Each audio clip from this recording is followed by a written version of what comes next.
제가 이제 청년 때인데 저하고 이제 한참 차이가 나는 이제 후배가 있었어요. 근데 이 친구가 충치가 생긴 거예요. 그래서 입에 너무 통증이 심했던 겁니다. 이제 단 것을 좋아하는 친구인데 이제 단 것을 좋아하면 치아 관리를 잘해야 되잖아요. 양치를 잘해야 되고. 근데 치아 관리를 못한 거죠. 그러니까 자기가 잘못한 거죠. 그래서 이제 치과에 가서 충치 치료를 받지 않으면 안 될 만한 그런 상황이 됐어요. 그래서 버팅기다가 이제 부모가 하도 안 되겠다 그래가지고 이제 거의 끌고 가다시피 그렇게 병원을 갔습니다. 이제 치과를 갔는데 그러나 결국 치료를 못하고 그냥 돌아왔습니다. 왜 그랬느냐? 그 치과 그 소파 의자에 앉았는데 거기서 울고 불고 난리를 치고 안 받겠다고 아주 그냥 무섭다고 이래가지고 치과 선생님이 몇 번 어르고 달래고 했는데도 이게 안 되는 거야. 들기만 하면 그냥 난리를 치고 울고 막. 그래가지고 결국은 치과 선생님이 치료 못하고 내버려 뒀답니다. 부모도 어쩔 수 없었어요. 그래가지고 결국 그냥 돌아왔대요. 그 친구의 치통은 나았을까요? 아니죠. 더 극심한 고통을 겪어야 했어요. 치과 의사가 내버려 두고 싶어서 내버려 뒀습니까? 아니죠. 그 친구가 거부했기 때문이죠. 그렇죠? 문제를 해결해야 한다는 것을 알면서도 또 해결할 방법이 있다는 것을 알면서도 그것을 끝내 거부하면은요 내버려 둘 수밖에 없는 거예요. 이 땅을 향한 또는 우리를 향한 하나님의 처방이 이와 같을 때가 있어요. 오늘 본문이 바로 이 내버려 둘 수밖에 없는 인간의 비참함을 고발하고 있습니다. 오늘 본문을 좀 다루려면 우리 지난주 내용을 조금 복습해야 돼요. 인간은 다른 짐승과 다르게 하나님의 형상으로 창조되었다고 했습니다. 기억하시죠? 그래서 하나님이 특별한 파트너십으로 세우기 위해서 인간에게는 창조주 하나님을 알 수밖에 없는 그런 장치를 마음속에 넣어두셨다 그랬어요. 그게 뭐라 그랬습니까? 신존재의식 또는 종교성이라는 표현을 썼어요. 이걸 이제 차후 계속 말하겠지만 양심이라는 말로도 얘기할 수 있습니다. 우리 마음 가운데 있는 거예요. 그리고 우리 눈으로도 창조주 하나님의 존재를 더듬어 알 수 있게 하나님이 해두셨다. 그게 뭡니까? 바로 대자연이라고 그랬습니다. 그러니까 인간이 마음만 먹으면 얼마든지 하나님이란 존재를 찾을 수 있도록 하나님이 이미 우리 마음과 이 땅에 문도 길도 만들어 놓으셨다는 거예요. 그런데 인간이 어떻게 살았다고 했어요? 하나님을 거부한 거예요. 진리를 거역하고 불의를 행했다라고 했습니다. 쉽게 말하면 죄를 지은 거죠. 하나님께 영광과 감사를 돌리는 게 너무도 당연하고 마땅한데 그렇게 하지를 않은 거예요. 도리어 마음이 교만해지고 마음이 어리석어지고 어두워졌어요. 그래서 하나님이 창조해 놓은, 이렇게 말하면 좀 애매할 수도 있지만 인간보다 못할 수 있는 그러한 또는 인간과 동일한 그러한 피조물을요 하나님처럼 섬기고 높이는 그러한 어리석은 선택을 했다라고 얘기했습니다. 인간의 이런 어리석은 선택으로 말미암아 하나님의 공의는 진노로 드러난 거예요. 그리고 오늘 본문에서는 이 하나님의 진노가 뭐라고 표현하냐면 내버려 두셨다라고 표현하는 거예요.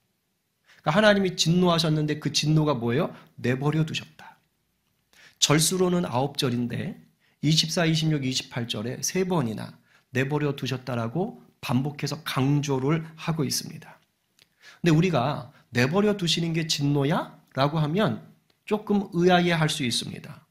아니, 죄를 짓고 있으면 그 죄를 바로 잡아줘야지. 이게 내버려 두면 안 되는 거 아닌가? 이렇게 생각할 수 있어요. 아니, 화를 낸다면 똑바로 안 해! 이렇게 하는 게 그렇지. 그걸 내버려둬? 아니, 그러면 오히려 더 죄를 짓게 되잖아. 그럼 더 망나니가 되는 거 아니야? 이런 생각을 할 수 있습니다. 맞아요. 당연해요. 그렇죠. 그런데 하나님이 오늘 본문에서 내버려 두셨다라는 것은요, 인간의 불의, 인간의 죄에 대해서 처음부터 그렇게 하셨다라는 게 아닌 뜻이에요. 아까 말했죠? 하나님은 인간 안에 이미 하나님을 알 수 있는 무엇을 뒀다? 장치를 뒀다라는 거예요. 이 말은 달리 말하면 우리 속에는 하나님이 싫어하는 게 뭔지, 하나님이 좋아하는 게 뭔지를 영적, 직감적으로 알 수 있다는 거예요.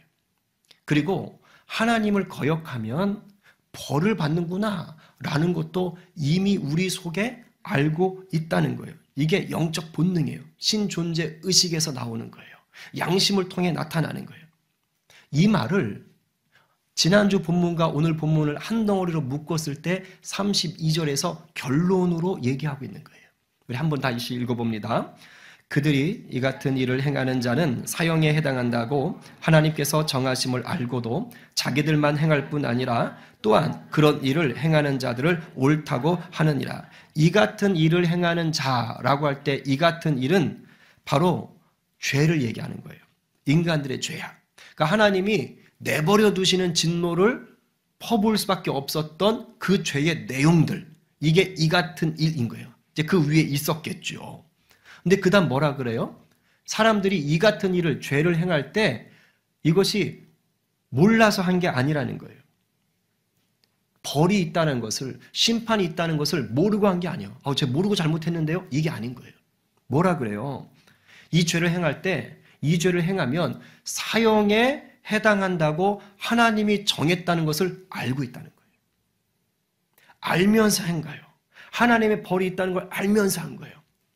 저 말은 온 세상 사람들이 무슨 구약에 있는 십계명을 딸딸딸 외워서 1번 2번 이렇게 했다 이게 아니에요. 그게 아니고 아까 말한 모두가 하나님을 알 만한 장치가 있다 그랬잖아요. 바로 그걸 얘기한 거예요. 그러니까 내가 잘못하면, 내가 죄를 지으면 이거 문제가 되겠는데?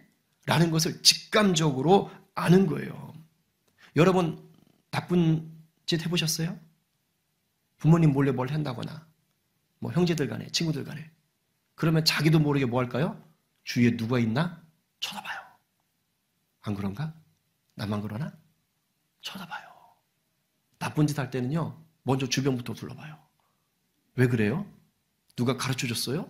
나쁜 짓을 할 때는 먼저 주변을 둘러봐라. 아무도 없을 때 해야 된다. 가르쳐 주나요? 아니에요. 우리 속에 하나님이 두신 이 법이 있는 거예요.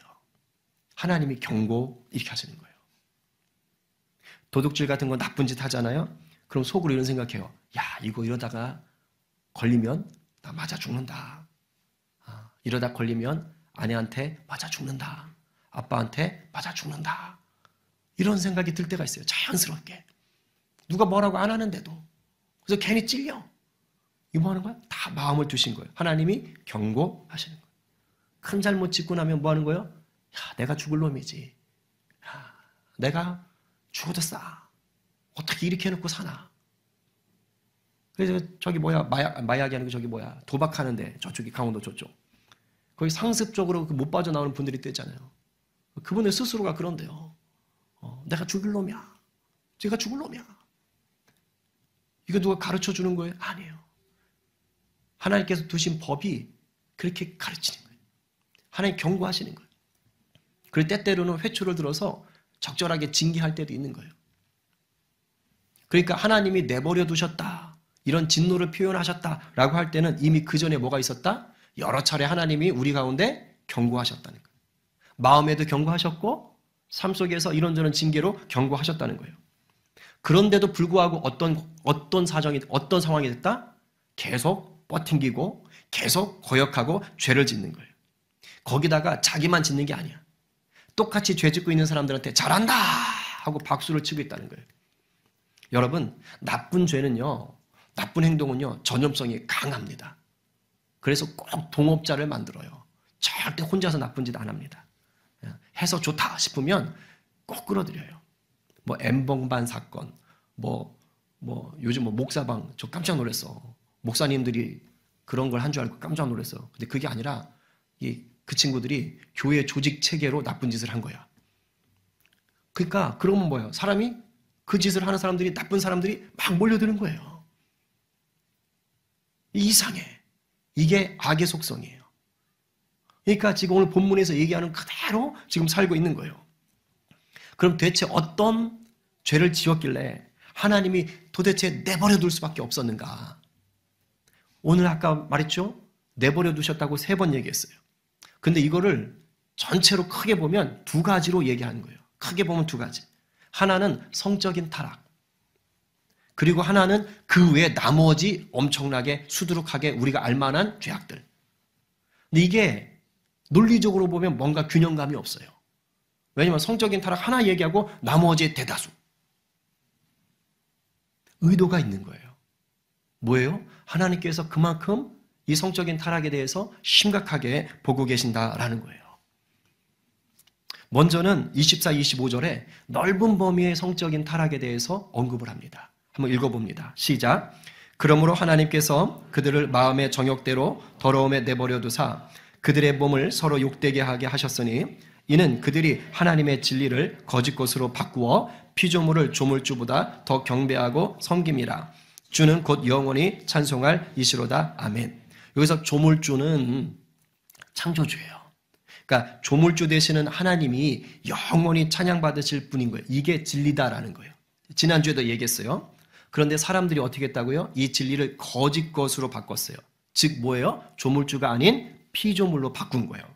그래서 조물주보다 더 경배하고 섬기는 거예요. 아까 우리 방금 암송했잖아요. 그죠? 새와 짐승, 사람, 기어다니는 모양의 것으로 바꾸는 거예요. 그런데 이런 것들을 경배하고 섬기는데 그 방식이 있을 거 아니에요. 그 방식이 뭐라는 거예요? 서로의 몸을 욕되게 했다. 음란한 성관계를 얘기하는 것입니다. 여기서 말하는 건 그거예요. 근데 이건 당시 문화를 조금 이해해야 돼요. 당시에는 우상을 섬기는 신전이 있어요. 우상을 섬기는 신전에 이제 사람들이 오잖아요. 근데 그 신전에 누가 있었느냐? 교회에는 뭐 목사님, 전도사님 이런 분들이 있잖아요. 그러니까 우상을 섬기는 신전의 고대에는 창기들이 있었어요. 종교 의식을 행하는 창기들. 그러니까 창녀나 창남이겠죠. 그래서 그 사람들이 그 우상을 섬기러 온 제사 드리러 온 사람들하고 뭘 하는 거냐면 음란한 성관계를 맺는 거예요. 근데 명분은 종교 의식이에요. 뭐냐? 신을 기쁘게 한다. 그 다음에 다산을 원한다. 풍년을 원한다. 이러면서 종교 의식을 치르는 거예요. 근데 그 모양새가 뭐라고요? 음란한 거예요. 그러니까 이런 우상을 음란하게 섬기는 문화가 이 시대에 가득 차 있었던 거예요. 그러니까 이런 사람들의 삶은 어땠을까요? 그냥 신전에 갔을 때만 이렇고 나와서는 깨끗할까요? 그렇지 않은 거예요. 왜? 문화가 그러니까. 그러니까 일상의 삶조차도 뭐 하는 겁니다? 욕망을 따라서 몸을 욕보이는 그런 삶을 살았던 거예요. 근데 이게 오늘날도 크게 다르지 않아요. 그냥 무슨 우상신전 그런 게 없을 뿐이지 그런 유사한 비슷한 것들이 여전히 있어요. 대표적으로 하나님이 아닌 것을 하나님처럼 교묘하게 이용해서 사람을 섬기게 하는 것들. 이게 대표적으로 이단이에요. 이단. 이단은 하나님 섬기는 것 같지만요. 결국은 사람 섬기게 만들어요. 그런데 JMS라고 여러분 들어보셨지요? 혹시 영상 보셨어요? 뉴스 보셨어요? 그 사람은요. 이 JMS 이 사람은 성중독자입니다. 말도 못해. 아주 음란한 사람이에요. 근데 그 집단 자체가 그래. 근데 거기만 그런 게 아니에요. 이단들이 다 이런 거에 엮여 있어요. 근데 종교단체만 그런 게 아닙니다. 하나님이 아니라 이 땅의 것을 우상으로 삼으면요. 꼭 음란한 것들이 끼어들어요. 특히 이 세대의 가장 큰 우상이 뭐냐면 돈이에요. 만몬. 근데 그거 아세요? 만몬을 인생의 목적 삼고 만몬을 우상으로 삼으면요. 반드시 몸을 더럽히는 행위가 같이 찾아옵니다. 이게 이 시대의 모습이에요. 근데 여기서 끝나질 않더라는 거예요. 지금 이 본문을 잘 보셔야 돼요. 사람들이 여기서 끝나는 게 아니라 이제 여기까지 가니까 마음이 더러운데 이걸 끝내야 되는데 하나님 경고하시는데도 안 들어. 그러니까 나중에 더 더러워져가지고 이제는 아예 하나님의 창조 원리에 정면으로 반박을 하는 거예요. 하나님의 창조 원리, 창조 질서를 아예 어기는 거예요. 하나님이 이 땅을 창조할 때 굉장히 중요한 원리 중에 하나가 뭐냐면 세상에 남자와 여자를 창조하시는 거예요. 처음 창조할 때 남자만 두지 않았고 여자만 두지 않았다는 거예요. 남자와 여자를 창조하셔서 이게 목적이 있는 거예요. 하셔서 둘이 생물학적으로 사랑의 관계를 맺게 하시고 그래서 자녀를 낳게 하신 거예요. 그래서 많은 후손들을 계속해서 나아갈 수 있도록 인간을 창조하셨어요. 이게 하나님의 창조 원리인 거예요. 여러분, 이것은요, 짐승들이 짝짓기해서 본능적으로 그 새끼를 이렇게 종족을 번식시키는 거하고는 다른 차원입니다. 그렇게 보시면 안 돼요. 진화론은 인간을 그런 식으로 봐요. 그거 아니에요. 하나님이 인간을 그렇게 두신 것은요, 복을 주시고 사명을 주신 거예요. 하나님은 인간을 파트너로 삼으신 거예요. 그래서 너희가 땅 끝까지 가득 차서, 그래서 내가 창조한 이 세계를 좀 잘 가꾸어다오. 아름답게 가꾸어다오. 그래서 하나님의 나라를 좀 세워가자꾸나. 이렇게 복을 주시면서 우리를 일을 맡기신 거예요. 그러면 지금 떨락 아담과 하와 둘밖에 없잖아. 그럼 땅 끝까지 사람들이 채워지려면 어떻게 해야 돼요? 자녀를 낳아야 되잖아요. 그러니까 하나님께서 이 일을 감당하게 하시려고 은혜의 복을 주신 것입니다. 그러니까 이 사명을 이루려면, 이 복을 이루려면 반드시 남자와 여자로 결혼하고 자녀를 낳는, 생육하고 번성하는 그런 은혜가 펼쳐져야 되는 거예요. 그래서 할 수 있으면 정말 독신의 은사 받은 게 아니면요, 정말 결혼하셔야 돼요. 할 수 있으면 자녀 많이 낳아야 돼요. 여하튼 본질은 아직 그게 아니니까. 근데 사람들이 어떻게 한 거예요? 하나님 이렇게 창조 원리를 두셨어요. 그런데 마음이 더러워질 대로 더러워지고 음란해질 대로 음란하다 보니까 이제는 아예 그냥 한번 하나님 앞에 한번 덤벼볼까? 이런 식으로 나간 거예요. 그게 26절, 27절 말이에요. 한번 읽어볼게요. 자, 시작. 이 때문에 하나님께서 그들을 부끄러운 욕심에 내버려 두셨으니 곧 그들의 여자들도 순리대로 쓸 것을 바꾸어 영리로 쓰며 그와 같이 남자들도 순리대로 여자 쓰기를 버리고 사로 향하여 음욕이 부릴 듯하며 남자가 남자와 더불어 부끄러운 일을 행하여 그들의 그릇 때문에 상당한 보응을 그들 자신이 받았느니라. 26절에서는 여자와 여자끼리의 성적인 관계를 얘기한 거예요.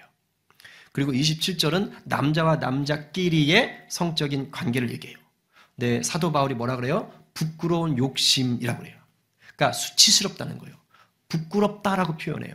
왜 그랬을까요? 예, 여기 중요한 단어가 나왔어요.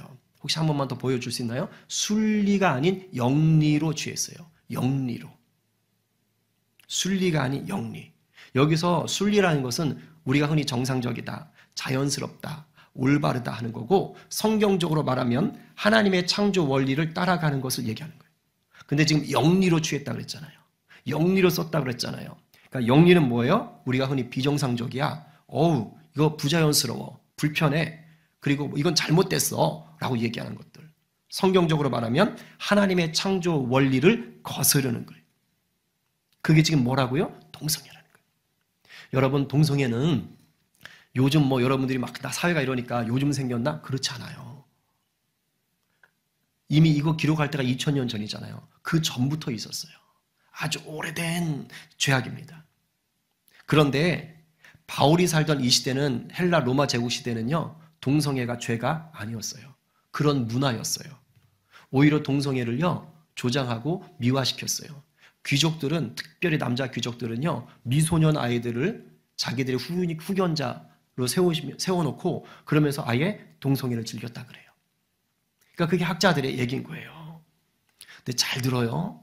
여러분, 문화가 동성애를 옹호한다고 해서 성경적 진리, 창조적인 진리가 뒤바뀌는 것이 절대 아닙니다. 오늘 본문에 3번 내버려 두셨다라고 얘기하는데 이 동성애 장면은 2번째 내버려 두심에 해당해요. 그런데 여기에서만 첫 번째와 세 번째 없는 내용을 추가했어요. 그게 뭐냐? 바로 죄에 대한 대가가 있었다라고 얘기합니다. 27절 하반절에 이렇게 말해요. 그들의 그릇됨, 바로 동성애의 죄를 얘기해요. 그들의 그릇됨에 상당한 보응을 그들 자신이 받았다.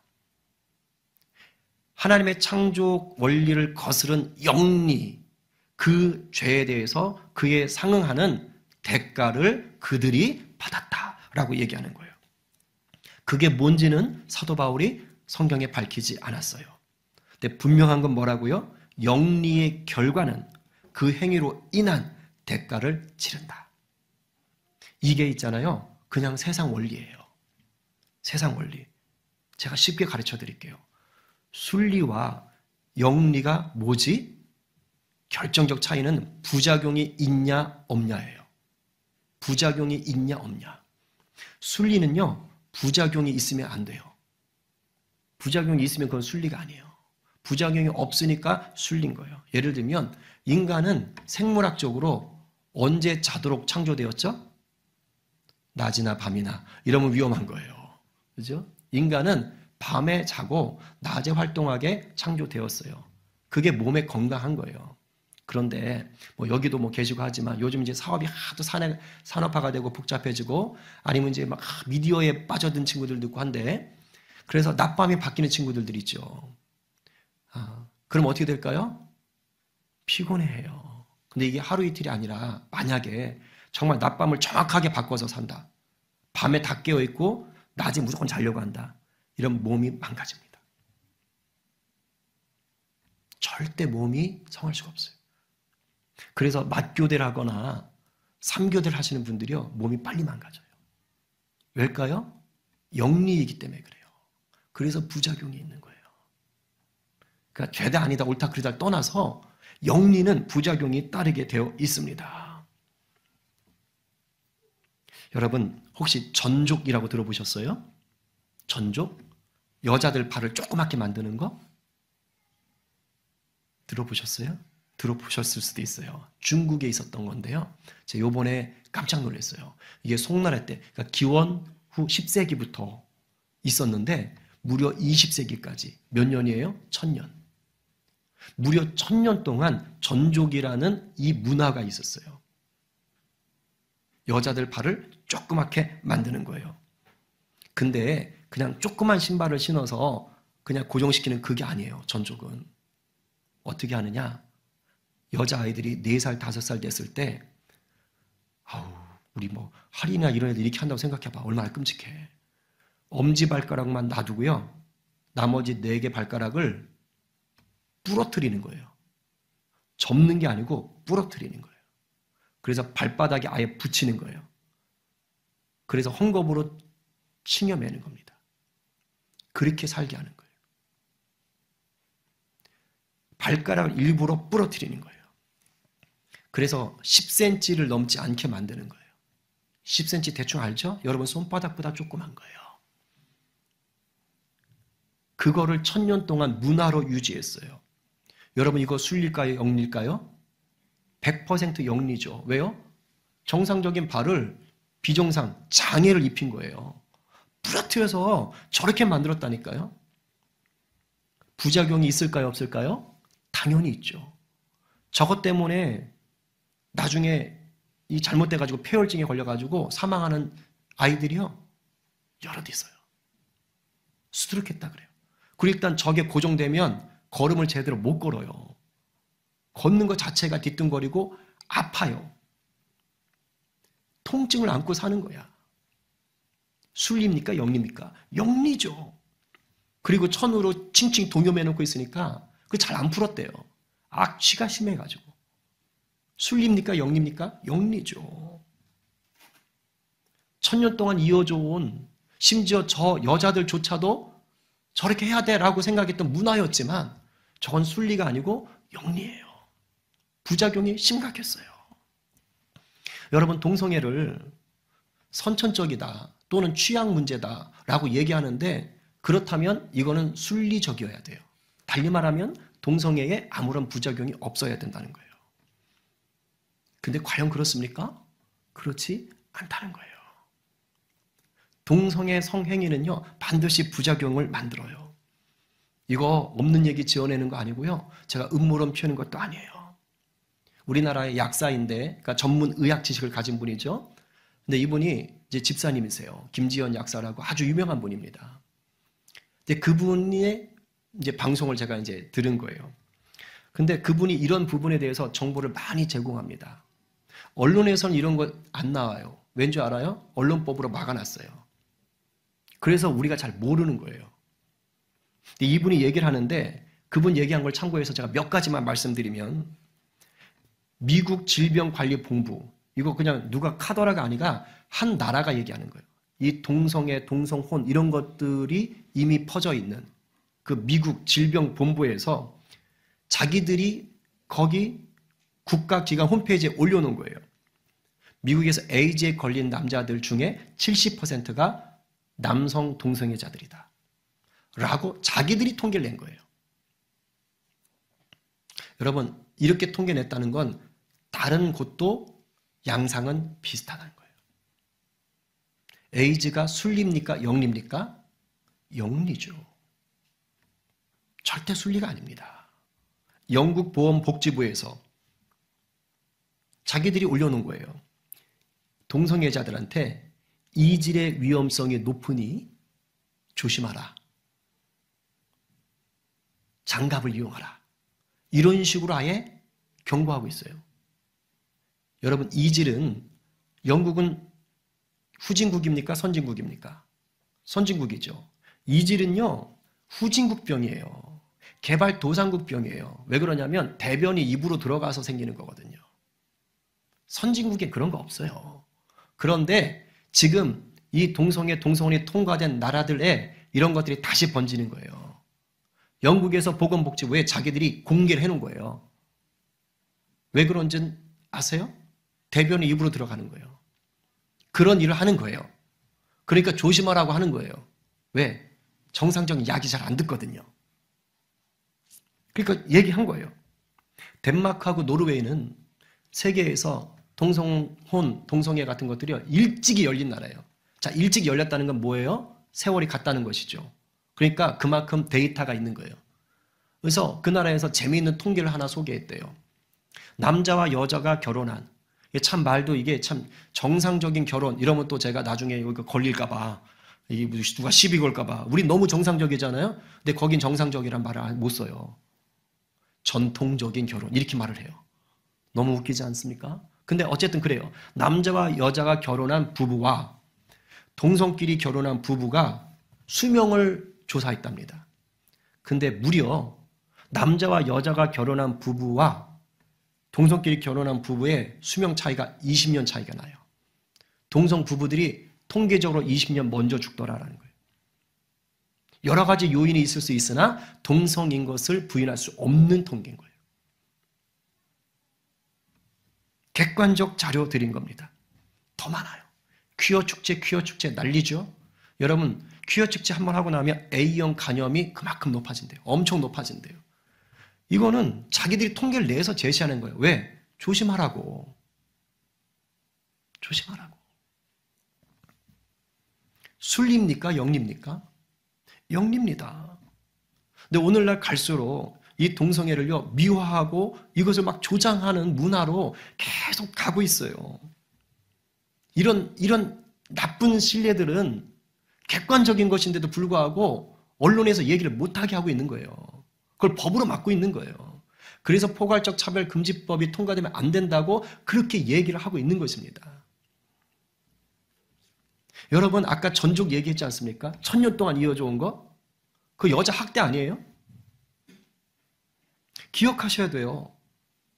아무리 옹호해도요, 문화적으로 옹호해도요, 영리가, 순리가 되지 않습니다.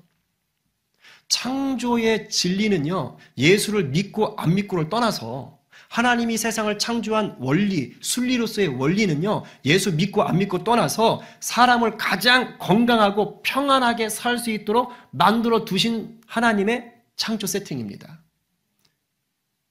이걸 어기면 예수 믿고 안 믿고를 떠나서 힘들어지는 거예요. 부작용이 생기는 것입니다. 그렇다고 제가 동성애자들을 혐오하거나 저주하라 그런 뜻 아닙니다. 더 사랑해야 돼요. 더 품어줘야 돼요. 요즘 초등학교 교육부터가 이상해져가지고 아이들이 그래도 되는 줄 알고 해요. 그래서 지금 서구에 이미 일찍 오래전부터 했던 나라들은요, 이제 자기들이 깨닫는 거예요. 이게 아니구나.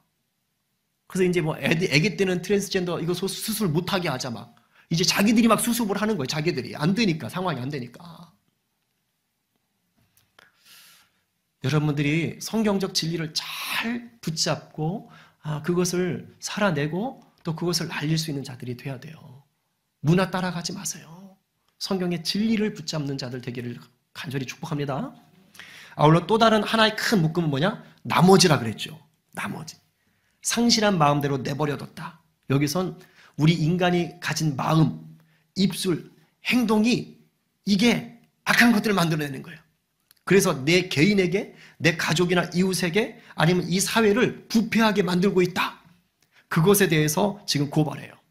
자, 28절부터 31절인데, 자, 이거를 성경에 나온 요걸로 안 읽고 좀 더 쉬운 버전으로 읽을게요. 그래서 현대어 성경으로 읽겠습니다. 읽으면 이제 확 들어오실 거예요. 자, 여러분의 삶 중에 몇 개가 해당되는지를 한번 보세요. 다요. 이러면 조금 그래요. 어쨌든 한번 해봐요. 자, 시작.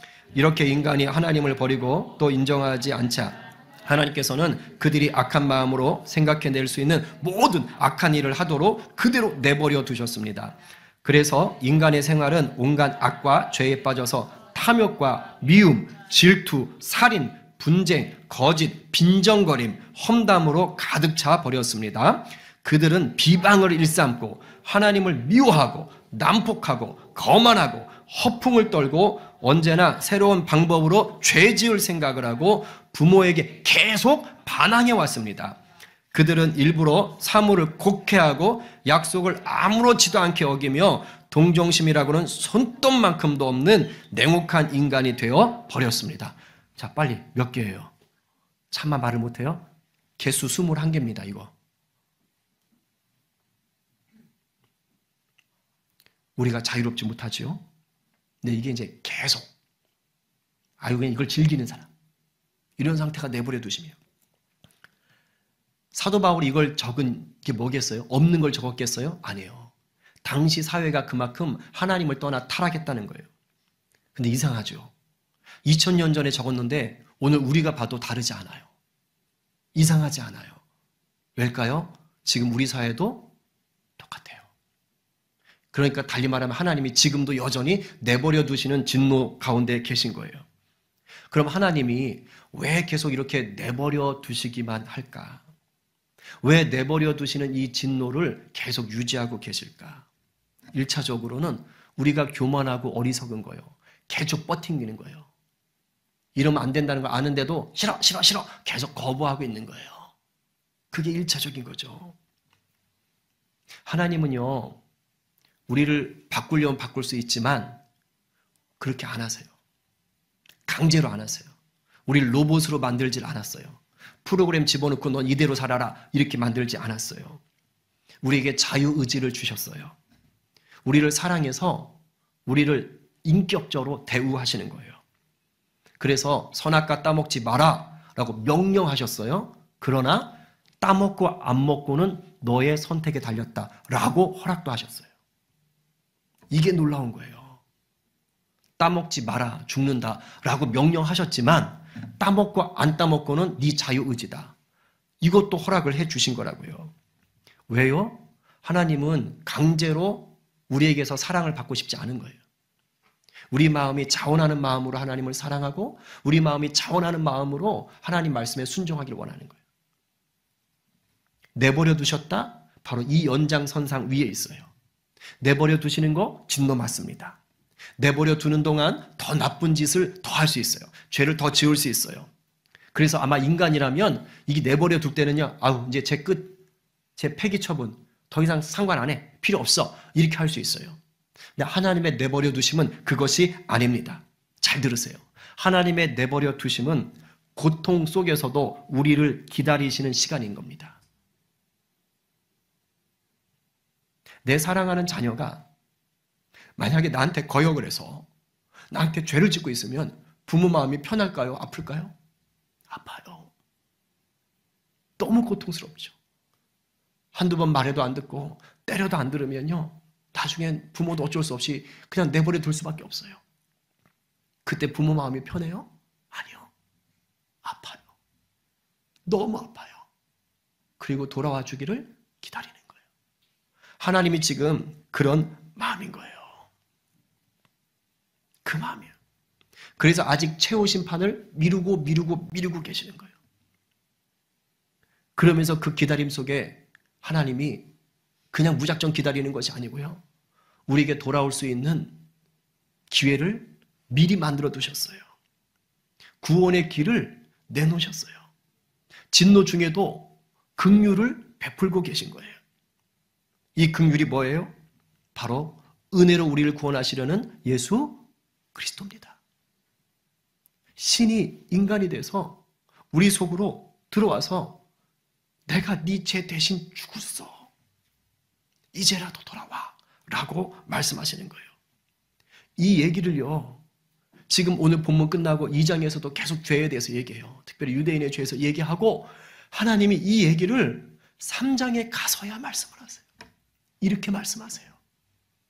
읽어봐요. 시작. 모든 사람이 죄를 범하였음에 하나님의 영광에 이르지 못하더니 그리스도 예수 안에 있는 속량으로 말미암아 하나님의 은혜로 값없이 의롭다 하심을 얻은 자 되었느니라. 그리스도 예수 안에 있는 속량이 뭐예요? 예수님이 대신 죽었다는 뜻이에요. 이 얘기를 3장에 가서야 하시는 거예요. 내가 기다려주는 이유, 내가 내버려두는 이유가 뭔지 알아? 돌아오라고.